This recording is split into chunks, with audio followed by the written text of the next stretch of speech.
Bab 361 Identitas sebenarnya dari pria bertopeng. Ketika Jiang Ruolan melihat Fang Yu membunuh iblis itu, dia menghela napas lega dan ekspresinya pun menjadi jauh lebih tenang. Namun tak lama kemudian, dia teringat sesuatu yang penting.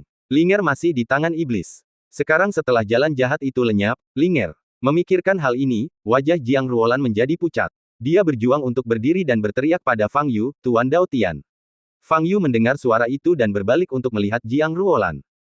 Linger masih di tangannya, teriak Jiang Ruolan dengan mata merah. Linger ada di tangannya. Fang Yu mengerutkan kening. Pada saat ini, di belakang Fang Yu, kertas putih robek yang sebelumnya melayang tiba-tiba terbakar di udara, mengeluarkan gumpalan gas hitam.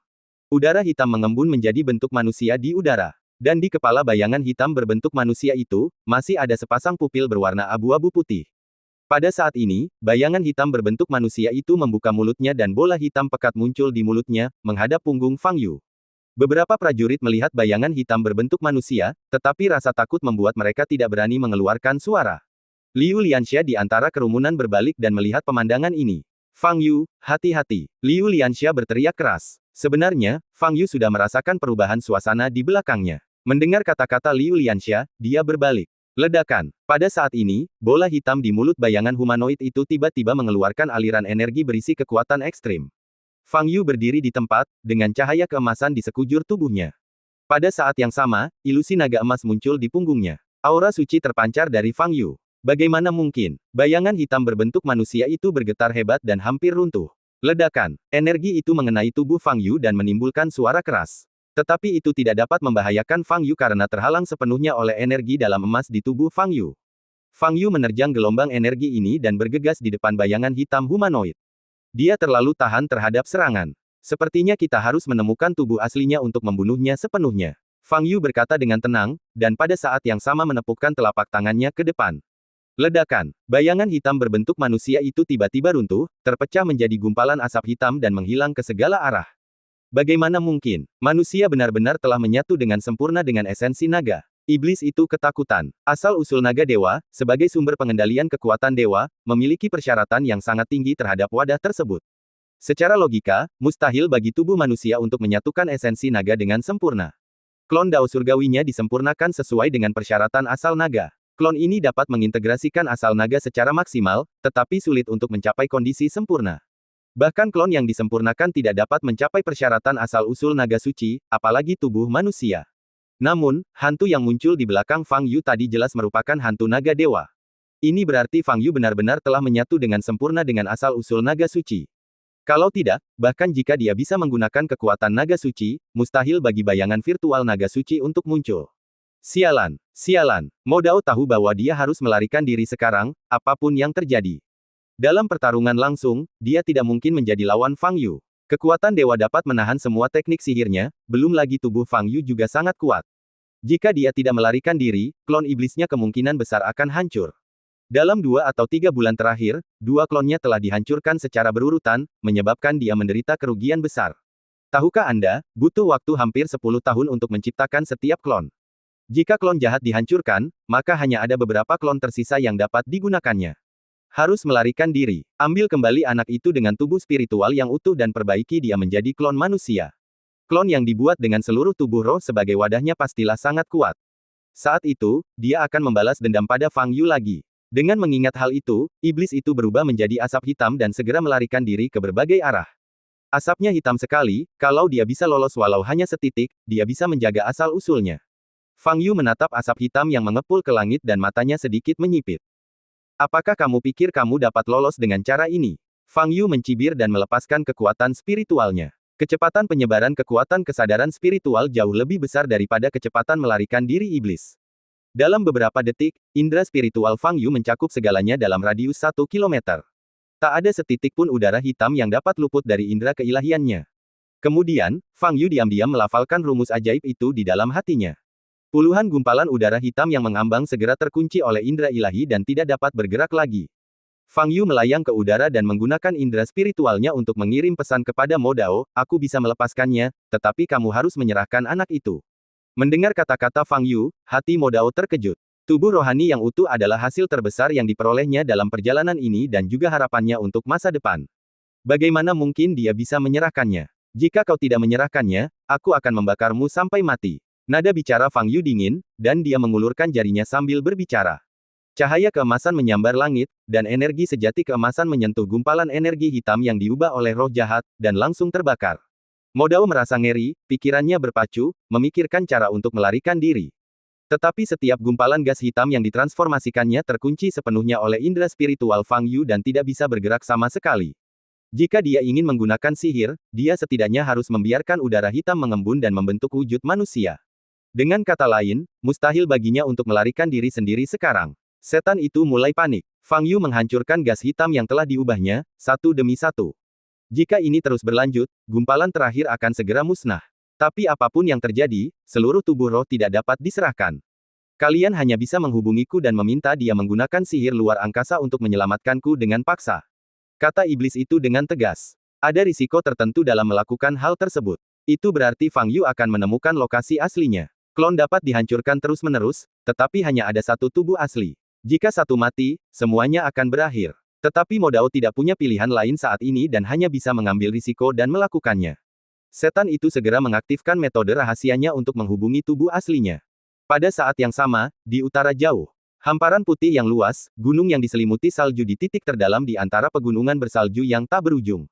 Gunung salju ini tingginya hampir 2000 meter, dan sekitar 1000 meter di atas lereng gunung, terdapat sebuah gua dengan diameter sekitar 2 meter. Dibandingkan dengan gunung-gunung besar yang diselimuti salju, pintu masuk gua ini tampak sangat kecil dan tidak mencolok. Di dalam gua gelap gulita, tidak ada cahaya yang terlihat. Pada saat ini, di bagian terdalam gua, sepasang mata abu-abu tiba-tiba terbuka. Klon iblis meminta bantuanku. Ledakan. Sedetik kemudian, semburan cahaya putih muncul di pintu masuk gua. Dalam pantulan cahaya putih, terlihat sebuah sosok bersandar di dinding. Ini adalah orang yang seluruh tubuhnya terbungkus kain kasa, hanya sepasang pupil berwarna abu-abu putih yang terlihat. Inilah wujud sebenarnya dari banyak klon. Aku memutar tanganku di udara, dan sebuah gambar segera muncul di depan mataku, yang merupakan gambar yang tepat yang dapat dilihat oleh iblis itu saat itu.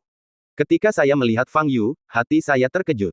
Orang ini lagi. Orang ini telah menghancurkan klon hantu dan klon surgawinya satu demi satu, dan sekarang dia akan menyerang klon iblisnya. Brengsek. Saat melihat gambar itu, ingatan tubuh asli dan klon jahat pun ikut terhubung. Saya langsung tahu apa yang telah terjadi sebelumnya, termasuk warisan yang tinggal selangkah lagi untuk saya peroleh, dan rangkaian percakapan dengan Fang Yu sesudahnya. Ah, sialan. Aku dipenuhi amarah dan saat ini aku hanya ingin membunuh Fang Yu. Namun dia segera tenang. Sekarang seluruh tubuh roh berada di tangannya, dia hanya perlu memindahkan klon iblis itu kembali bersama seluruh tubuh rohnya. Jika dia ingin membalas dendam pada Fang Yu, tidak akan terlambat sampai dia menyempurnakan seluruh tubuh spiritualnya menjadi klon manusia. Memikirkan hal ini, saya segera mengaktifkan metode rahasia teleportasi. Dia mengulurkan tangannya dan membuat gerakan tangan yang sangat rumit di udara. Kemudian dia berjongkok dan menggambar simbol lingkaran di tanah, yang berisi banyak garis rumit. Kau masih belum menyerahkannya. Fang Yu menggunakan indera spiritualnya untuk menyampaikan pesan kepada iblis. Setan itu tetap tidak menjawab, dengan sikap seolah-olah dia adalah seekor babi mati yang tidak takut dengan air mendidih. Baiklah kalau begitu. Fang Yu tiba-tiba merasakan napas aneh muncul di udara di depan. Napas ini cukup rahasia. Fang Yu tahu bahwa ini kemungkinan besar adalah napas yang menghubungkan Demon Dao dan tubuh aslinya. Setelah berpikir sejenak, Fang Yu menutup matanya dan menempelkan jari telunjuk dan jari tengahnya pada luka di dahinya. Ketika dia membuka matanya lagi, pupil matanya bersinar merah dan tanda putih muncul di pupilnya. Pada saat ini, di bidang penglihatan Fang Yu, dia bisa melihat garis panjang dan tipis, menghubungkan dari gumpalan gas hitam di depannya ke lokasi yang sangat jauh. Ternyata dia sedang berkomunikasi dengan jati dirinya yang asli. Bab 362 Identitas Linger. Fang Yu mengangkat alisnya sedikit dan melihat ke tempat lain. Lalu, ia melihat sosok manusia dalam gumpalan udara hitam di kejauhan. Dilihat dari ukurannya, orang ini tidak diragukan lagi adalah Linger. Dia benar-benar menguasai teknik untuk membuka ruang, tidak mudah, kata Fang Yu. Pada saat yang sama, Fang Yu bergegas maju. Dia ingin menyelamatkan Linger dari ruang yang dibuka oleh jalur ajaib. Jauh di utara, ketika saya melihat Fang Yu bergegas menuju lokasi Linger, wajah saya berubah drastis. Seluruh tubuh roh telah disembunyikan di ruang portabel yang terbuka, terisolasi dari semua aura. Bagaimana Fang Yu bisa menemukannya? Tapi saat ini, aku tidak punya banyak waktu untuk berpikir. Sebuah formasi lengkap telah tergambar di depannya. Transfer ruang angkasa. Mulai. Aku berteriak dingin, dan formasi di hadapanku segera memancarkan cahaya terang. Pada saat yang sama, asal mula klon iblis yang dikunci oleh indera spiritual Fang Yu, dan Linger yang tersembunyi di ruang portabel, langsung terbungkus oleh kekuatan tiba-tiba, dan ditarik ke dalam terowongan ruang terbuka dan menghilang. Melihat pemandangan ini, wajah Fang Yu sedikit berubah. Pihak lain menggunakan sihir teleportasi luar angkasa. Linger telah ditarik ke terowongan luar angkasa dan akan diteleportasi dari sini dalam waktu 2 detik. Di bidang penglihatan Fang Yu, dia bisa melihat pintu masuk ke terowongan luar angkasa. Pintu masuk ini akan segera ditutup. Suara mendesing. Suara ledakan sonik terdengar di udara, dan sosok Fang Yu secepat kilat. Sebelum pintu masuk menghilang, dia langsung menghilang ke dalam terowongan luar angkasa. Suasana hening di mana-mana. Rangkaian kejadian ini terjadi hanya dalam 3 detik. Di mata para prajurit, mereka hanya melihat Fang Yu dan udara hitam menghilang entah kenapa. Selain itu, mereka tidak tahu apapun. Setelah beberapa detik, beberapa prajurit kembali sadar. Apa yang terjadi? Mengapa orang itu menghilang? Para prajurit semua tampak bingung, saling memandang satu sama lain. Di antara kerumunan, Liu Lianxia juga terkejut dan tidak bisa berkata-kata. Jiang Ruolan terjatuh ke tanah dengan wajah pucat. Jantungnya berdetak cepat. Dia merasa seolah-olah telah melakukan kesalahan. Dia tidak hanya tidak bisa menyelamatkan Linger, tetapi dia juga membunuh Tuan Dao Tian. Setelah Fang Yu memasuki terowongan ruang angkasa, dia segera melihat Linger di depannya. Dia tiba-tiba menambah kecepatan, meraih salah satu kaki Linger, lalu menariknya ke depannya. Ujung terowongan luar angkasa sudah di depan mata. Senyum main-main muncul di wajah Fang Yu. Kali ini pihak lain membawanya langsung ke sarangnya. Sudah saatnya untuk membiarkan inkarnasi iblis menunjukkan wajah aslinya. Di dalam gua, setelah mengaktifkan mantra teleportasi, sang guru terkejut saat mengetahui bahwa Fang Yu juga telah memasuki terowongan ruang angkasa. Pada saat ini, jantungnya terasa seperti akan meledak. Bagaimana ini mungkin? Satu-satunya orang yang ditunjuk untuk diteleportasi oleh teknik teleportasi ruang angkasanya adalah asal klon sihir dan tubuh roh penuh. Bagaimana Fang Yu bisa menyelinap masuk? Saya merasa ngeri dan segera mengambil keputusan. Bahkan jika dia kehilangan seluruh tubuh rohnya dan klon sihirnya, dia tidak bisa membiarkan Fang Yu menghubunginya. Kalau tidak, konsekuensinya akan menjadi bencana. Ledakan. Saya langsung berhenti menggunakan sihir itu. Formasi di depannya kehilangan cahayanya dalam sekejap. Semuanya kembali normal dan gua menjadi sangat sunyi. Aku menundukkan kepala dan menatap tanah. Sepasang mata abu-abuku tidak menunjukkan emosi apapun. Ah! Setelah beberapa detik, aku mengangkat kepalaku dan mengeluarkan raungan yang tidak ingin ku dengar.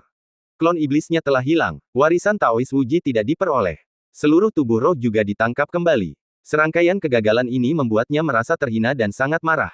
Fang Yu. Ini semua karena Fang Yu sialan ini. Fang Yu ini telah mengambil benda yang telah menjadi incarannya 3 kali berturut-turut. Tak termaafkan. Benar-benar tak termaafkan. Dia harus membalas dendam. Dia harus melampiaskan amarahnya sepenuhnya. Setelah meraung lebih dari 10 detik, sang dewa tiba-tiba kembali tenang. Dia menundukkan kepalanya dan menatap ke depan, ke dinding. Di sana tergeletak mayat manusia. Mayatnya telah membusuk dan wujud aslinya tidak terlihat. Klon Shinto hanya tinggal sedikit lagi dari tahap penyelesaian. Meskipun wadahnya tidak sebaik tubuh roh utuh, kekuatannya masih jauh lebih unggul daripada klon lainnya.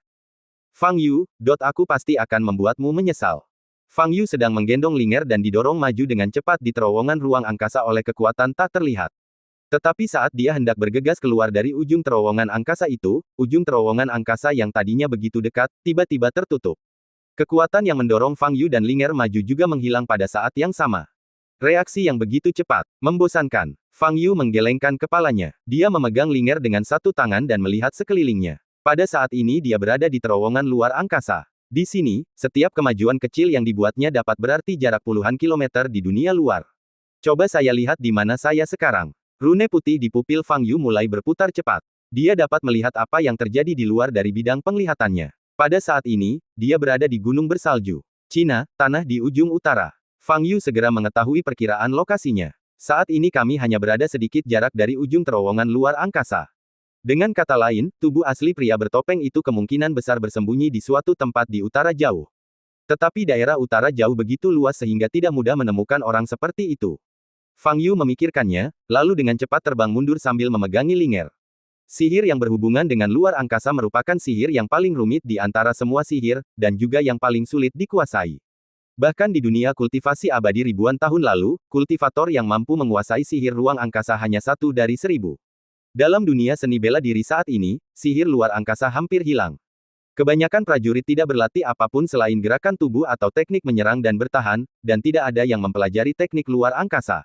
Jika ada prajurit lain yang terjatuh ke dalam terowongan luar angkasa, dia mungkin tidak akan pernah bisa keluar. Namun bagi Fang Yu, terowongan ruang angkasa ini merupakan alat yang memudahkannya untuk kembali pulang. Secara umum, koordinat terowongan ruang angkasa ditetapkan terlebih dahulu, dan titik awal serta titik akhir ditetapkan. Jika Anda berada di terowongan luar angkasa tanpa pintu keluar atau pintu masuk, bahkan seseorang yang ahli dalam sihir luar angkasa tidak akan dapat keluar. Mata Fang Yu dapat melihat langsung situasi di luar, yang berarti dia dapat menentukan lokasinya dengan akurat. Dalam kasus ini, selama Fang Yu mengetahui perkiraan arahnya, dia dapat dengan cepat kembali ke Huaibei Nandu. Di sini, 3 panjang tubuh ke depan lagi, itu saja. Fang Yu bergegas maju ke depan dan bergerak langsung dari utara jauh ke daerah Huaibei. Lalu, Fang Yu mengambil langkah pendek ke depan. Nandu, ini dia. Fang Yu melihat ruang di luar, dan kemudian tanda putih di pupilnya mulai berputar cepat. Sebuah retakan muncul tepat di ruang gelap di depannya. Fang Yu menggendong Linger, berjalan keluar dari celah, dan berdiri di jalan. Jalan ini berada dalam lingkup Nandu dan tidak terlalu jauh dari apartemen. Posisi yang sempurna. Sambil tersenyum di wajahnya, Fang Yu menggendong Linger yang tak sadarkan diri di tangannya dan perlahan berjalan menuju apartemen. Pada saat ini, di wilayah paling tengah, di depan pegunungan api, masih ada keheningan. Tidak seorang pun menyangka bahwa Fang Yu, yang menghilang beberapa detik yang lalu, kini telah kembali ke Huaibei Nandu. Liu Lianxia menatap Jiang Ruolan yang terkulai di tanah tak jauh darinya, putus asa, dan dia pun merasa tidak enak. Dia tidak tahu bagaimana situasi Fang Yu sekarang. Kamu pergi kemana? Kok tiba-tiba menghilang? Liu Lianxia amat cemas, namun kemudian sebuah ide terlintas dalam benaknya. Oh, ya, kamu tidak punya telepon seluler. Memikirkan hal ini, Liu Lianxia segera mengeluarkan ponselnya dan menghubungi nomor Fang Yu. Setelah beberapa detik, pihak lainnya menjawab. Aku di Nandu dan akan segera kembali. Ngomong-ngomong, beritahu Jiang Ruolan bahwa aku telah menyelamatkan Linger, jadi dia bisa tenang. Setelah mengatakan ini, Fang Yu menutup telepon. Liu Lianxia bahkan tidak bereaksi terhadap apa yang dimaksud Fang Yu. Apa-apaan? Kenapa Fang Yu datang ke Nandu? Dia jelas berada tepat di depanku 2 detik yang lalu. Liu Lianxia benar-benar bingung. Fang Yu membawa Linger kembali ke apartemen dan membaringkannya di sofa di ruang tamu. Setelah menggunakan indera spiritualnya untuk memeriksa tubuh Linger, Fang Yu tahu bahwa dia baik-baik saja, jiwanya hanya dikendalikan untuk sementara waktu, dan dia akan baik-baik saja setelah bangun. Setelah memastikan bahwa Linger baik-baik saja, Fang Yu berdiri di depan Linger dan menatap wajah mudanya. Akrab, terlalu akrab. Rasa keakraban ini datang dari jiwa. Seolah-olah Fang Yu sudah mengenal Linger sejak, namun, selain rasa keakraban, Fang Yu tidak dapat memikirkan hal lain. Seolah terhalang oleh kekuatan yang tidak dapat dijelaskan, dia tidak dapat mengingat di mana dia bertemu Linger. Ini adalah pertama kalinya Fang Yu menghadapi situasi seperti itu. Apa yang sedang terjadi? Fang Yu mengerutkan kening. Dentuman, dentum, dentum. Tepat pada saat itu, terdengar ketukan di pintu apartemen. Bab 363, anggota suku Xuanming. Ketukan di pintu membuyarkan lamunan Fang Yu. Fang Yu sedikit mengernyit, berjalan ke pintu apartemen dan membukanya. Berdiri di luar pintu adalah Qin Lang, mengenakan pakaian formal. Ketika Qin Lang melihat orang yang membuka pintu, dia tampak bingung, lalu mundur 2 langkah, seolah bertanya-tanya apakah dia datang ke tempat yang salah. Saya Fang Yu, masuklah, kata Fang Yu. Tuan Fang, apa yang terjadi? Setelah mendengar suara itu, Qin Lang baru memastikan bahwa orang di depannya adalah Fang Yu. Tapi wajah Fang Yu benar-benar berbeda dari sebelumnya. Aku hanya pergi melakukan sesuatu dan mengubah penampilanku, kata Fang Yu sambil berbalik dan berjalan menuju kamar mandi. Qin Lang masuk ke apartemen dan melihat Linger terbaring di sofa, masih koma, dengan tatapan bingung di matanya. Setelah beberapa saat, Fang Yu keluar setelah membersihkan riasan di wajahnya. Tuan Fang, ini. Qin Lang menatap Linger dan bertanya dengan suara rendah. Oh, dia temanku, jangan khawatir, kata Fang Yu sambil mengangkat Linger dari sofa dan membaringkannya di tempat tidur di kamar tamu kosong. Linger masih koma, bernapas dengan teratur. Fang Yu kembali ke ruang tamu, duduk di sofa, menatap Qin Lang di depannya, dan bertanya, ada apa denganmu datang menemuiku? Wajah Qin Lang menjadi tegang, dan dia berkata, Tuan Fang, saya ingin tahu apakah Anda pernah mendengar tentang wilayah tengah, pegunungan berapi-api? Aku baru saja kembali dari sana, Fang Yu menyela perkataan Qin Lang. Qin Lang membuka matanya lebar-lebar dan bertanya, Tuan Fang, apa yang terjadi? Kau datang kepadaku, apakah kau ingin aku pergi ke pegunungan berapi-api bersamamu atau bagaimana? Kata Fang Yu sambil tersenyum. Tidak, saya hanya merasa bahwa berita semacam ini harus diberitahukan kepada Anda, Tuan Fang. Namun, saya tidak menyangka bahwa Anda, Tuan Fang, sudah ada di sana. Qin Lang tampak sedikit bingung. Berita tentang fenomena aneh di gunung api baru dilaporkan tadi malam. Fang Yu tidak hanya tahu tentang berita ini, tetapi juga pernah ke sana. Bukankah tindakan ini terlalu cepat? Tuan Fang, saya ingin bertanya, apakah ada sesuatu di pegunungan berapi-api? Qin Lang bertanya dengan rasa ingin tahu. Ngomong-ngomong, ada beberapa barang bagus di sini. Fang Yu mengeluarkan botol labu giok putih dari tas penyimpanannya. Ini adalah warisan yang diperolehnya di gunung berapi keempat. Botol itu berisi pil penguat tubuh yang langka dan bermutu tinggi. Pil penempat tubuh adalah raja di antara semua ramuan mujarab. Ribuan tahun yang lalu, ketika para alkemis menjalani penilaian promosi, memurnikan pil penempat tubuh bermutu tinggi biasanya menjadi ujian akhir penilaian. Dapat dikatakan bahwa kemampuan memurnikan pil penguat tubuh bermutu tinggi adalah kriteria keunggulan seorang alkemis. Warisan yang ditinggalkan oleh Taois Wuji adalah pil penguat tubuh tingkat atas yang lebih baik dari pil penguat tubuh tingkat atas. Ini adalah pil penyeimbang tubuh yang paling sempurna, dan ia mempunyai pengaruh paling hebat dalam menyeimbangkan tubuh. Akan tetapi, tubuh Fang Yu telah mengalami 101 kali penempaan tubuh, sehingga pil penempat tubuh bermutu tinggi pun tidak akan berpengaruh padanya. Namun bagi seorang prajurit seperti Qin Lang, efek dari pil penguat tubuh tingkat atas ini benar-benar luar biasa. Ini pil penempat tubuh untukmu. Terima kasih sudah datang jauh-jauh untuk memberiku pedang itu. Fang Yu menyerahkan botol labu giok putih itu kepada Qin Lang. Raut wajah Qin Lang berubah, dia melambaikan tangannya berulang kali, berkata, Tuan Fang, saya tidak bisa menerimanya. Ambillah. Fang Yu memasukkan botol labu ke dalam pelukan Qin Lang tanpa berkata apa-apa. Carilah waktu untuk menelannya, tetapi persiapkan mentalmu. Pil penguat tubuh bermutu tinggi ini berbeda dari yang pernah kau minum sebelumnya, jadi pasti akan sangat menyakitkan. Kata Fang Yu. Qin Lang mengambil botol labu, membuka botolnya, dan aroma obat yang kuat tercium ke hidungnya. Wajah Qin Lang penuh rasa terima kasih. Dia menatap Fang Yu dan ingin mengatakan sesuatu. Sama-sama, itu bukan hal yang berharga bagiku, kata Fang Yu. Qin Lang mengangguk penuh semangat dan menerima botol labu giok putih. Apakah ada hal lainnya? Tanya Fang Yu. Ada satu hal lagi. Kakek memintaku untuk datang kepadamu untuk meminta bantuan. Qin Lang berkata dengan serius. Silakan, kata Fang Yu. Mengenai dalang di balik pembunuhan sepupuku, keluarga Qin kami telah menemukan beberapa petunjuk. Qin Lang berhenti sejenak dan melanjutkan, pembunuh yang kami temui di pulau itu kemungkinan besar berasal dari klan tertentu. Mereka ahli dalam menggunakan berbagai ilmu sihir. Klan apa itu? Tanya Fang Yu. Klan Xuanming, kata Qin Lang dengan ekspresi serius. Klan Xuanming. Fang Yu mengangkat alisnya. Dia telah berurusan dengan klan Xuanming beberapa kali sebelumnya. Suatu ketika dia sedang memuja batu nisan Leng Sun Suang, dia bertemu dengan anggota klan Xuanming di tengah gunung. Di waktu yang lain, keluarga Jiang Nanjin bertemu dengan Wu Baiyu. Proses kedua pertemuan itu tidaklah menyenangkan, bahkan dapat dikatakan berujung pada permusuhan mematikan. Fang Yu tidak menyangka bahwa klan Xuanming sebenarnya terkait dengan peracunan Qin Yimo. Tuan Fang, apakah Anda pernah mendengar tentang klan Xuanming? Tanya Qin Lang saat melihat perubahan ekspresi Fang Yu. Ya, kita sudah pernah berurusan satu sama lain beberapa kali sebelumnya. Fang Yu berkata, mari kita lanjutkan. Kakek yakin bahwa klan Xuanming hanya disewa oleh seseorang, dan orang yang benar-benar ingin mencelakai sepupuku mungkin bersembunyi di balik layar, kata Qin Lang. Apa yang dia ingin aku bantu? Tanya Fang Yu. Kakek ingin kamu membantu menemukan orang-orang dari klan Xuanming dan mengungkap identitas dalang di balik semua ini, kata Qin Lang. Kau butuh bantuanku untuk masalah sekecil ini. Apakah tidak ada orang lain yang bisa kubantu di keluarga Qin? Fang Yu mengangkat alisnya dan bertanya balik. Wajah Qin Lang tampak serius, dan dia berkata, Tuan Fang, situasi di keluarga kita memang sedikit tegang akhir-akhir ini. Kakek tidak dapat memindahkan prajuritnya keluar dari ibu kota, jadi dia harus menyusahkan Tuan Fang untuk membantu. Oh, apakah ada orang di keluarga Qin kita yang berani bergerak? Fang Yu berkata dengan heran. Qin Wudao adalah seorang jenius. Hanya dalam beberapa dekade, ia menggunakan yayasannya sendiri untuk mengangkat keluarga Qin ke jajaran teratas di antara keluarga-keluarga di ibu kota. Setelah itu, laju perkembangan keluarga Qin tidak berhenti. Mereka tidak hanya memperoleh pijakan yang kokoh di ibu kota, mereka juga memperluas pengaruh mereka ke seluruh Tiongkok.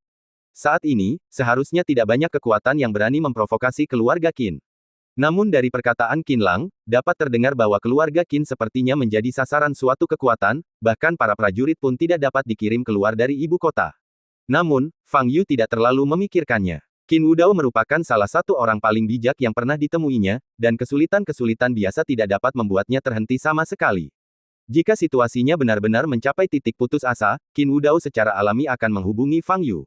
Baiklah, aku bisa membantumu. Tapi kamu harus memberiku petunjuk, kalau tidak, akan sulit bagiku untuk menemukan orang-orang dari klan Xuanming. Kata Fang Yu, kami telah melacak keberadaan seorang anggota klan Xuanming, dan dia saat ini berada di Huaibei Nandu. Orang ini adalah orang yang mengutuk sepupuku. Kata Qin Lang dengan suara berat. Apakah lokasi spesifiknya sudah dikunci? Tanya Fang Yu. Baiklah, aku mengirim beberapa mata-mata untuk mengawasinya. Saat ini dia menginap di Hotel Jintian di pusat kota Nandu. Qinlang berkata, dia terlihat oleh kami 2 hari yang lalu. Setelah dia datang ke Huaibei Nandu, dia menginap di Hotel Jintian dan tidak pergi sedikit pun. Kami menduga dia datang ke Huaibei Nandu untuk bertemu seseorang. Orang ini mungkin dalang yang ingin membunuh sepupuku. Kami telah mengawasinya selama 2 hari terakhir, menunggu orang yang ditemuinya muncul. Kami harus mengetahui identitas orang ini. Ide-idemu sangat jelas dan kamu punya semua petunjuknya. Jadi, apa sebenarnya yang kamu ingin aku bantu? Tanya Fang Yu, sambil bersandar di sofa. Aku ingin. Qinlang sedang berbicara ketika ponsel di sakunya berdering. Dia mengeluarkan ponselnya, melihat ide penelepon, wajahnya berubah, dan dia segera menjawab panggilan itu. Dia sudah meninggalkan kamar hotel sekarang. Oke, ikuti dia, tapi jangan sampai ketahuan. Aku akan segera ke sana. Qinlang berdiri dan berkata. Setelah menutup telepon, dia menatap Fang Yu dan berkata, Tuan Fang, pria itu sudah meninggalkan kamar hotel sekarang. Dia pasti sedang bertemu seseorang. Ayo pergi. Setelah masuk ke dalam mobil, Qinlang meningkatkan kecepatan hingga maksimum dan dengan cepat bergegas ke Hotel Jintian. Sepanjang perjalanan, dia terus menerima laporan dari mata-matanya. Tuan, pria itu saat ini sedang duduk di restoran prasmanan di lantai 3 hotel, sedang makan. Dia belum terlihat bertemu siapapun. Awasi dia dengan saksama. Jangan lengah sedetik pun. Segera beritahu aku jika terjadi sesuatu, dan cari cara untuk mengambil gambarnya. Perintah Qinlang. Jernih. Qinlang dalam suasana hati yang sangat cemas dan menerobos 2 lampu merah di sepanjang jalan. Setelah sekitar 15 menit, Qinlang melaju ke tempat parkir Hotel Jintian. Qinlang dan Fang Yu keluar dari mobil dan berjalan ke gerbang Hotel Jintian. Dalam perjalanan menuju lift, Qinlang menerima panggilan lain dari bawahannya. Tuan, ada seseorang yang duduk di seberang pria itu. Namun, orang itu mengenakan topeng dan topi, jadi wajahnya tidak terlihat jelas. Dilihat dari sosoknya, dia bisa jadi pria atau wanita. Jangan bergerak, jaga jarak, aku sudah di hotel dan akan segera naik ke atas, kata Qinlang dengan suara berat. Kemudian, Fang Yu dan Qinlang naik lift. Di lantai 3 Hotel Jintian, di restoran prasmanan. Duduk di dekat jendela adalah seorang pria yang tampaknya berusia sekitar 30 tahun. Pria itu sedang memakan makanan di piringnya sambil menundukkan kepala. Duduk di hadapannya adalah seorang pria yang berpakaian ketat. Pemimpin klan kami berkata bahwa kami boleh kembali, tetapi kami harus menunjukkan ketulusan yang cukup. Pria itu berkata dengan suara rendah tanpa mengangkat kepalanya. Orang yang duduk di hadapannya terbungkus rapat, hanya sepasang mata hitam putih yang terlihat. Saya rasa syarat yang kami ajukan sebelumnya sudah cukup menguntungkan. Apalagi yang Anda inginkan dari kami? Itu adalah suara netral yang terdengar agak aneh dan jelas sengaja disamarkan. Pemimpin klan kami berkata bahwa cara terbaik untuk memperkuat hubungan kerjasama adalah melalui pernikahan. Pria itu mengangkat kepalanya dan menatap orang di depannya. Mendengar kata-kata ini, orang yang mengenakan topeng menunjukkan ketidaksenangan dan kemarahan di matanya. Intinya, kita berasal dari klan yang sama dan memiliki musuh yang sama. Ini adalah dasar yang paling kuat untuk kerja sama kita. Tidak perlu cara lain. Ini ide kepala suku. Tidak peduli seberapa banyak yang kau katakan padaku, itu tidak ada gunanya. Aku tidak bisa mengubah pikirannya. Pria itu berkata, meletakkan pisau dan garpu di tangannya dan menyeka mulutnya dengan handuk basah. Dia melihat sekeliling, tersenyum dingin, dan berkata, sepertinya kita sedang diawasi. Bab 364 Penampilan yang buruk. Mendengar hal itu, orang yang duduk di seberangnya pun ikut menoleh, lalu berdiri dan berkata, kalau begitu saya harus pergi dulu, lain kali saja kita bicarakan lagi. Kenapa harus pergi? Tidak bisakah kita singkirkan saja orang-orang yang menatap kita? Kata lelaki itu, saya memiliki hal-hal lain yang harus dilakukan di Huaibei dan tidak dapat diekspos. Setelah mengatakan itu, orang yang mengenakan topeng itu berbalik dan pergi. Pria itu juga berdiri, dengan niat membunuh yang mengerikan di matanya. Dia berjalan lurus menuju toilet, sambil memperhatikan orang yang mengikutinya dari sudut matanya. Kita berdua saja, ayo kita selesaikan bersama. Lelaki itu mencibir dan berjalan menuju kamar mandi. Saat ini, Fang Yu dan Qinlang masih berada di dalam lift. Tuan, mereka sudah berpisah. Pria bertopeng itu sudah keluar dari kafetaria. Haruskah kita menugaskan satu orang untuk mengikutinya? Tidak, mari kita awasi pria itu. Jika tidak ada yang salah, kita seharusnya bisa bertemu dengan orang yang memakai topeng itu, kata Qinlang.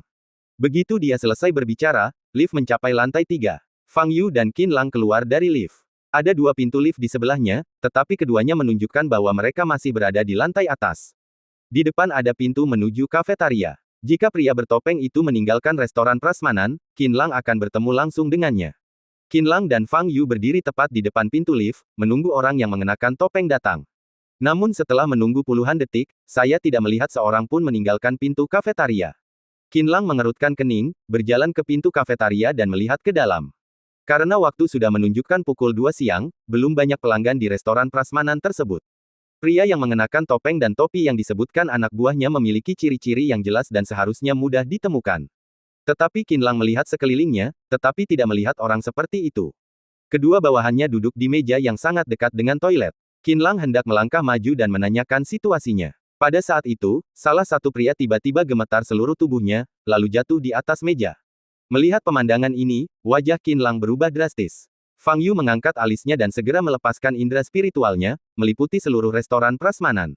Lalu, dia melihat laki-laki itu berdiri di dalam bilik toilet, sedang melakukan ilmu sihir. Fang Yu langsung menuangkan kesadaran spiritualnya yang luar biasa ke otak pria itu. Lelaki itu memutar bola matanya, langsung kehilangan kesadaran, jatuh ke tanah, dan sihir yang tengah dilakukannya pun terhenti. Orang yang kita cari ada di bilik pertama toilet, kata Fang Yu. Qinlang mengangguk, berjalan ke bawahan lainnya dan memintanya untuk mengikutinya ke toilet. Fang Yu berjalan mendekati bawahannya yang sedang berbaring di atas meja. Fang Yu menempelkan tangannya di kepala bawahannya dan mengamati seluruh tubuhnya dengan indera spiritualnya. Dia belum mati, hanya saja jiwanya diserang dan dia tidak sanggup menahannya untuk beberapa saat, akhirnya dia pingsan. 10 detik kemudian, Qinlang dan bawahannya keluar dari toilet, membawa anggota Xuan Ming yang pingsan. Tuan Fang, bawahan saya ini. Qinlang bertanya dengan cemas. Dia baik-baik saja, ayo kita bawa dia pergi, kata Fang Yu. Dan orang yang bertemu dengan anggota klan Xuan Ming ini, mengapa dia menghilang? Qinlang berkata dengan ekspresi serius. Fang Yu menyebarkan indera spiritualnya ke seluruh lantai 3, tetapi tetap tidak dapat menemukan sosok orang yang disebut mengenakan topi dan topeng. Namun, ketika indera spiritualnya menyapu lift, dia tiba-tiba melihat sebuah sosok. Bagaimana dia bisa? Mata Fang Yu berkedip, dan dia berkata kepada Qinlang, bahwa mereka berdua pergi dulu, lalu aku akan mencari cara untuk mengorek informasi yang aku inginkan darinya. Baiklah. Qinlang mengangguk. Fang Yu meninggalkan kafetaria dan naik lift ke bawah.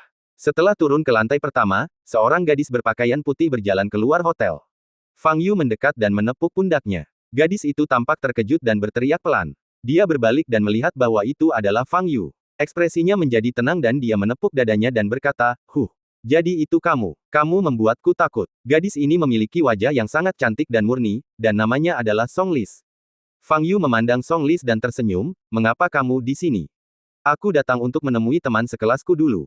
Dia juga diterima di sebuah universitas di Nandu, tetapi sekolahnya baru akan dimulai beberapa hari lagi, jadi dia hanya bisa tinggal di hotel untuk sementara waktu.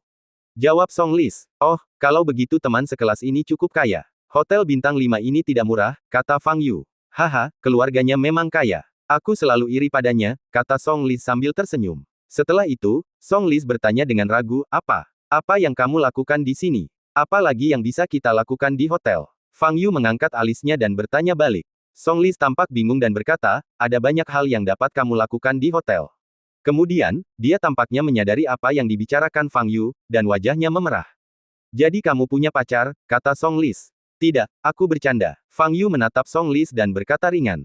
Oh, Song Lis mengangguk. Selagi mereka berbicara, mereka perlahan berjalan keluar hotel. Setelah berjalan keluar hotel, Song Lis menoleh ke arah Fang Yu, tampak ingin mengatakan sesuatu tetapi menghentikannya. Apa yang ingin kamu tanyakan? Tanya Fang Yu. Yah, aku selalu merasa bahwa caramu menatapku hari ini sedikit berbeda.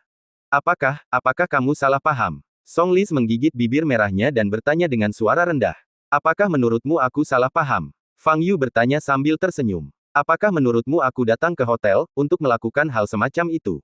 Aku benar-benar tidak. Wajah Song Lis memerah seperti apel, dan suaranya setipis nyamuk. Bukan begitu. Aku hanya berpikir. Fang Yu menatap Song Lis dan sedikit menyipitkan matanya. Apa pendapatmu tentangku? Song Lis mengangkat kepalanya dan menatap Fang Yu dengan tegas. Tidak apa-apa. Fang Yu tersenyum dan tidak mengatakan apapun lagi. Song Lis menggigit bibirnya dan menggaruk rambutnya dengan keras, membuat rambut indahnya sangat berantakan. Aku tahu itu salah paham. Kau hanya menganggapku gadis yang tidak senonoh. Kata Song Lis dengan marah. Fang Yu menatap Song Lis dengan tenang tanpa reaksi apapun. Ayo, kembalilah bersamaku. Aku akan mengantarmu ke atas untuk bertemu teman sekelasku dulu. Dia akan percaya padaku setelah bertemu dengannya, kan? Song Lis meraih tangan Fang Yu dan berjalan ke... Tidak perlu. Pendapatku tidak akan memengaruhimu. Kenapa harus tidak sabaran? Kata Fang Yu sambil berdiri diam. Song Lis menoleh dan menatap Fang Yu, matanya sedikit merah, dan berkata, ini sangat penting. Aku hanya tidak ingin ada kesalahpahaman. Aktingmu jauh lebih baik daripada saat pertama kali kita bertemu. Fang Yu memandang Song Lis dan berkomentar dalam hatinya. Namun, Fang Yu belum ingin mengungkap Song Lis. Dia hanya perlu menonton penampilan Song Lis dengan tenang, dan dia akhirnya akan tahu apa yang coba dilakukannya. Baiklah, tak perlu dibuktikan, aku percaya, kata Fang Yu. Ini jelas menunjukkan bahwa kamu tidak mempercayainya. Song Lis mendengus dan berkata dengan marah. Setiap kerutan dan senyuman seorang gadis dengan tingkat kecantikan ini sangat mematikan bagi pria biasa. Namun sayangnya, di hadapan Fang Yu, ini hanyalah penampilan yang tidak terlalu buruk. Baiklah, aku masih ada urusan lain, jadi aku pergi dulu. Fang Yu tidak ingin melanjutkan pembicaraan tentang masalah ini, jadi dia berbalik dan hendak pergi. Jangan terburu-buru pergi. Sekolah baru dimulai kemarin. Bukankah kamu seorang profesor tamu? Kenapa kamu tidak perlu pergi ke kelas? Song Lis bertanya dengan cemas. Kurasa aku tidak ada kelas sampai minggu depan. Kau boleh datang dan duduk di sana, kata Fang Yu. Jika aku tidak sedang membual, aku pasti akan pergi, kata Song Lis. Sampai jumpa di kelas. Ngomong-ngomong, Fang Yu langsung pergi. Song Lis menatap kepergian Fang Yu, mata indahnya berkedip-kedip, dan dia pun berpikir keras. Fang Yu datang ke kediaman Qin Lang, yang terletak di area Crescent Lake Villa di Nandu. Anggota klan Xuanming telah dibawa ke ruang rahasia dan masih dalam keadaan koma. Fang Yu mengulurkan jarinya dan dengan lembut menyentuh dahi pria itu. Cahaya putih menyala, lelaki itu menggigil sekujur tubuhnya, lalu membuka matanya. Melihat lingkungan sekitarnya dan Qin Lang serta para pembela berdiri di depannya, pria itu ketakutan dan warna darah di wajahnya menghilang dengan kecepatan yang terlihat oleh mata telanjang. Dia tahu bahwa dia telah jatuh ke tangan pihak lain. Siapa kau? Tanya lelaki itu dengan suara gemetar. Baik Qin Lang maupun Fang Yu tidak menjawab pertanyaan ini. Apa yang ingin kau lakukan dengan membawaku ke sini? Keluarkan aku sekarang, teriak lelaki itu dengan ketakutan. Ledakan. Qin Lang tidak mengatakan sepatah kata pun, menendang wajah pria itu, dan menjatuhkannya ke tanah. Pria itu menjerit kesakitan, menutupi wajahnya, dan menatap Qin Lang dan Fang Yu di depannya dengan ngeri. Di restoran prasmanan, dia awalnya ingin membunuh dua orang yang mengikutinya terlebih dahulu dan kemudian meninggalkan hotel. Tetapi saat dia tengah melakukan sihirnya, dia tiba-tiba merasakan sakit di otaknya dan kemudian kehilangan kesadaran. Dia bahkan tidak tahu bagaimana dia pingsan. Siapa yang memerintahkan pembunuhan Qin Yimo? Qin Lang bertanya dengan dingin saat ini. Mendengar pertanyaan ini, wajah pria itu berubah drastis. Masalah ini adalah rahasia klan Xuanming mereka, bagaimana orang ini bisa mengetahuinya? Terakhir kali dia meracuni Qin Yimo, tidak ada jejak yang tersisa. Bagaimana Qin Lang dan Fang Yu menemukannya? Ledakan. Saat lelaki itu kebingungan, Qin Lang kembali mengangkat kakinya dan menendang lelaki itu keluar. Darah merah segar mengalir dari mulut pria itu dan seluruh tubuhnya bergetar hebat. Aku tidak tahu apa yang kukatakan. Aku tidak tahu apa yang kukatakan. Wajah Qin Lang dingin, dia melangkah maju dan ingin menendangnya lagi. Biar aku saja, kata Fang Yu saat ini. Qin Lang segera minggir. Fang Yu melangkah maju, berjongkok, menyentuh dahi pria itu dengan jari-jarinya, dan kesadaran spiritualnya pun merasuki jiwa pria itu. Tak lama kemudian, ia melihat potongan ingatan lelaki itu. Salah satu kenangan paling awal adalah adegan berbicara dengan pria yang mengenakan topi dan topeng di kafetaria. Setelah melihat langsung mata orang ini, tebakan Fang Yu pada dasarnya terkonfirmasi. Memang itu dia, gadis suci dari Sekte Wushen, bertemu dengan orang-orang Xuanming untuk membahas kerja sama. Apa tujuan mereka bekerja sama? Fang Yu mulai berpikir dan bersiap untuk terus memeriksa ingatannya. Tetapi pada saat ini, kabut hitam tiba-tiba muncul dari tubuh orang-orang Xuanming yang sudah dalam keadaan linglung. Ledakan. Kemudian, sebuah tinju tiba-tiba terjulur dari kabut hitam dan menghantam dada Fang Yu. Bab 365 Musuh Keluarga Qin. Qin Lang yang berdiri di dekatnya melihat pemandangan ini dan ekspresinya berubah. Dilihat dari suaranya, tenaga yang terkandung dalam pukulan ini tidaklah rendah. Namun, Fang Yu yang terkena pukulan langsung tidak bereaksi sama sekali, bahkan tidak mundur selangkah pun. Fang Yu mengulurkan tangannya ke dalam kabut hitam, menarik sosok itu keluar dengan tarikan kuat, lalu melemparkannya kembali. Ledakan. Sosok itu menghantam tembok di belakangnya dengan keras, menyebabkan munculnya retakan pada tembok tersebut. Orang ini tidak lain adalah anggota klan Xuanming, tetapi kali ini ia mengenakan topeng hantu di wajahnya. Fang Yu berbalik dan berjalan perlahan. Pria bertopeng itu merasakan gelombang rasa sakit di sekujur tubuhnya. Dia tidak menyangka bahwa bahkan setelah mengenakan topeng, dia masih tidak punya peluang melawan Fang Yu. Di balik topengnya, mata pria itu dipenuhi ketakutan. Fang Yu berjalan mendekati pria itu dan berjongkok. Pria itu gemetar seluruh tubuhnya, mengepalkan tinjunya, dan ingin menyerang Fang Yu lagi. Tetapi gerakan Fang Yu lebih cepat, dan dalam sekejap tangan kanannya sudah berada di topeng wajah hantu pria itu. Retakan. Topeng wajah hantu itu meledak seketika. Lelaki itu merasakan sakit yang tajam di wajahnya dan jatuh ke tanah, menjerit sengsara dan kejang-kejang di sekujur tubuhnya. Fang Yu menjambak rambutnya dan mengangkatnya. Katakan padaku, siapa yang mengirim seseorang untuk membunuh Qin Yimo? Fang Yu bertanya dengan dingin. Saat dia berbicara, cahaya merah samar melintas di mata Fang Yu. Pria itu langsung berhenti berteriak dan ekspresinya menjadi datar. Pemimpin klan mengirim saya untuk membunuh Qin Yimo, jawab pria itu. Mendengar jawaban ini, Fang Yu mengerutkan kening dan terus bertanya, seberapa banyak yang kamu ketahui tentang Qin Yimo? Aku tidak tahu. Semua informasi tentang wanita ini diberikan kepadaku oleh pemimpin klan. Aku hanya punya satu misi, yaitu meracuni Qin Yimo, kata pria itu. Tampaknya tidak ada gunanya menangkap orang ini. Rupanya semua informasi ada di tangan patriark yang disebutkan pria itu. Untuk menemukan dalang di balik insiden ini, pertama-tama kita harus menemukan kepala keluarga Xuanming. Siapa namamu? Tanya Fang Yu. Wu Zigao, jawab pria itu. Siapa nama patriarknya? Fang Yu terus bertanya. Wu Heng, jawab Wu Zigao. Di mana markas klan Xuanming? Fang Yu menyipitkan matanya sedikit dan menanyakan pertanyaan yang paling penting. Di wilayah barat daya hutan. Wu Zigao tengah berbicara ketika wajahnya tiba-tiba berubah dan bola matanya melotot. Fang Yu menyipitkan matanya sedikit, lalu segera mengulurkan tangan kanannya dan mengarahkan jarinya ke dahi Wu Zigao.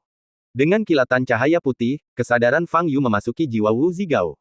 Pada saat ini, Fang Yu melihat bahwa suatu kekuatan seperti pisau tajam tengah memotong jiwa Wu Zigao. Fang Yu segera menggunakan indera spiritualnya untuk menyerang kekuatan ini. Wow, kekuatan ini langsung dibubarkan oleh Fang Yu. Namun, jiwa Wu Zigao telah terpotong dua. Kerusakan pada jiwa tidak dapat dipulihkan. Jiwa Wu Zigao terpotong dua dan tidak ada cara untuk memperbaikinya. Fang Yu menarik kembali indera spiritualnya, dan melihat Wu Zigao di depannya dengan mata terbuka lebar, tanpa sedikit pun jejak roh di matanya. Meskipun ia masih bernafas, ia telah kehilangan seluruh kemampuan untuk berpikir dan bergerak, dan tidak jauh berbeda dengan orang yang sudah meninggal. Memang ada bekas yang tertinggal di jiwa, dan itu tersembunyi sangat dalam. Aku bahkan tidak menyadarinya sebelumnya. Fang Yu mengangkat alisnya dan berdiri. Qin Lang melangkah maju, menatap Wu Zigao yang tercengang, dan bertanya, Tuan Fang, dia. Orang ini tidak berguna, mari kita singkirkan dia, kata Fang Yu. Pada saat yang sama, di daerah pegunungan terpencil di wilayah barat daya. Di dalam rumah batu itu, seorang lelaki tua tiba-tiba berdiri, matanya setajam pisau. Orang ini tidak lain adalah patriark klan Xuanming, Wu Heng. Sesuatu terjadi pada Zigao. Aku hanya memintanya untuk bernegosiasi dengan Sekte Wushen, bagaimana mungkin sesuatu bisa salah? Wajah Wu Heng tampak serius, dan dia mondar-mandir di ruang batu. Dia meninggalkan jejak di jiwa setiap anggota klan Xuanming. Fungsi terbesar tanda ini, selain mencegah anggota suku berkhianat, adalah memungkinkan dia mengetahui dengan cepat situasi setiap anggota suku. Baru saja dia merasakan tanda di jiwa Wu Zigao bergetar hebat, lalu tiba-tiba menghilang. Dalam kasus ini, jelas bahwa Wu Zigao telah jatuh ke tangan musuh dan dipaksa mengatakan hal-hal yang tidak seharusnya dia katakan, sehingga meledakkan sasarannya. Yang ditanyakan Wu Heng adalah mengapa sesuatu terjadi pada Wu Zigao. Dia pergi ke Huaibei, markas Sekte Wushen, untuk membahas kerjasama dengan sekte tersebut. Kultus Wushen sekarang memohon kepada klan Xuanming untuk kembali, dan tidak akan pernah, dan tidak perlu, mengambil tindakan terhadap Wu Zigao. Dengan kata lain, seluruh proses Wu Zigao pergi ke Huaibei untuk menegosiasikan kerjasama dengan Sekte Wushen tidaklah berbahaya. Ini berarti kecelakaan Wu Zigao kemungkinan besar disebabkan oleh alasan lain. Hal lainnya, Wu Heng dengan cepat mengingat tugas yang diambilnya lebih dari 2 bulan yang lalu. Majikannya seorang pembesar, dan sasaran pembunuhannya juga seorang pembesar. Awalnya Wu Heng tidak mau menerima pekerjaan itu karena risikonya terlalu besar, tetapi persyaratan yang ditawarkan oleh majikannya terlalu menguntungkan. Akhirnya, Wu Heng tidak dapat menahan godaan dan menerima pekerjaan itu. Setelah itu, dia mengirim Wu Zigao, yang paling ahli dalam teknik Gu di antara generasi muda, untuk melemparkan Gu pada orang yang menjadi target. Yang tidak terduga adalah tugas meracuni sudah selesai, tetapi ketika Wu Zigao kemudian menghubungi serangga tersebut untuk mengendalikan wabah racun, masalah besar terjadi. Koneksi Wu Zigao dengan serangga itu terputus dan lokasinya dilacak. Dalam keadaan seperti itu, Wu Heng segera memerintahkan Wu Zigao untuk meninggalkan daerah itu dan kembali ke sukunya. Akan tetapi, meskipun tugas itu tidak berhasil diselesaikan, majikan tetap membayar Wu Heng setengah dari ketentuan yang disepakati sebelumnya. Sudah lebih dari 2 bulan sejak kejadian ini terjadi dan Wu Heng telah melupakannya. Namun tanpa diduga, lebih dari 2 bulan kemudian, sesuatu terjadi pada Wu Zigao. Ini menunjukkan konsekuensi insiden ini sudah mulai terasa. Pekerjaan ini memang tidak mudah untuk dilakukan. Identitas orang yang menjadi target terlalu mulia. Jika hal berbahaya seperti itu terjadi, keluarganya tidak akan pernah membiarkannya. Semakin Wu Heng memikirkannya, semakin dalam kerutan di dahinya. Dia mondar-mandir di ruang batu itu, hatinya berdebar-debar. Dia merasa sedikit menyesal. Pada awalnya, saya dibutakan oleh keserakahan. Dia tidak seharusnya terlibat dalam pertikaian keluarga seperti ini. Begitu Anda terlibat, Anda akan mendapat masalah tak berujung. Namun, tidak ada gunanya menyesal sekarang. Sekarang keadaan sudah seperti ini, kita masih harus mencari cara untuk menyelesaikannya. Sekarang klan Xuan Ming dan kultus Wushen sedang merundingkan masalah kerjasama, bersiap untuk melakukan sesuatu yang besar. Jangan terlalu terganggu oleh hal-hal lain. Sayang, Zigao sudah tiada. Sekarang aku tidak tahu seberapa banyak yang diketahui keluarga Qin. Wu Heng duduk kembali di atas matras, memejamkan matanya, memaksa dirinya untuk tenang, dan memikirkan sebuah solusi. Hampir 10 menit kemudian, Wu Heng membuka matanya, dan secercah cahaya melintas di matanya. Mari kita hubungi majikan aslinya terlebih dahulu. Mereka pasti sangat jelas tentang situasi keluarga Qin. Fang Yu duduk di sofa di ruang tamu Qin Lang, meminum teh yang dibuat Qin Lang untuknya. Teh ini jelas bukan teh alami. Rasanya tidak cukup murni dan bau asap apinya terlalu kuat. Fang Yu menyesapnya dan berkomentar. Maaf, Tuan Fang, jika Anda tidak menyukai teh jenis ini, saya akan segera meminta seseorang untuk menggantinya untuk Anda, kata Qin Lang buru-buru. Fang Yu melambaikan tangannya dan berkata, tidak perlu, aku hanya mengatakannya dengan santai. Wajah Qin Lang tampak serius, dan dia bertanya, Tuan Fang, apa yang harus saya lakukan sekarang? Wu Zigao telah menjadi orang yang tidak berguna, dan petunjuknya telah hilang. Fang Yu menyilangkan kakinya, menatap Qin Lang, dan berkata, siapa yang disinggung keluarga Qin? Apakah Qin Wudao tidak tahu? Aku ingat ketika Qin Yi mau diracun, seseorang menghubungi Qin Wudao untuk membahas kondisinya, kan? Bahkan setelah ini, targetnya masih belum diketahui. Mendengar pertanyaan ini, wajah Qin Lang menjadi serius dan dia berkata dengan suara yang dalam, Tuan Fang, kakek memang punya seseorang yang dicurigai. Tapi sejauh menyangkut situasi saat ini, sama sekali tidak ada bukti dan tidak ada yang bisa dilakukan. Fang Yu mengangguk. Dia bisa memahami situasinya. Meskipun Wu Zigao telah meninggal, petunjuknya belum terungkap, kata Fang Yu. Wajah Qin Lang berubah, dia menatap Fang Yu dan bertanya, Tuan Fang, apa maksudmu? Jika aku tidak salah, orang yang ditemui Wu Zigao hari ini seharusnya adalah anggota Sekte Wushen. Apakah kau pernah mendengar nama Sekte Wushen? Tanya Fang Yu. Kultus Wushen, tampaknya ada paus yang aktif di daerah Huaibei dan Jiangnan. Saya pernah mendengarnya, tetapi saya tidak tahu banyak tentangnya. Jawab Qin Lang.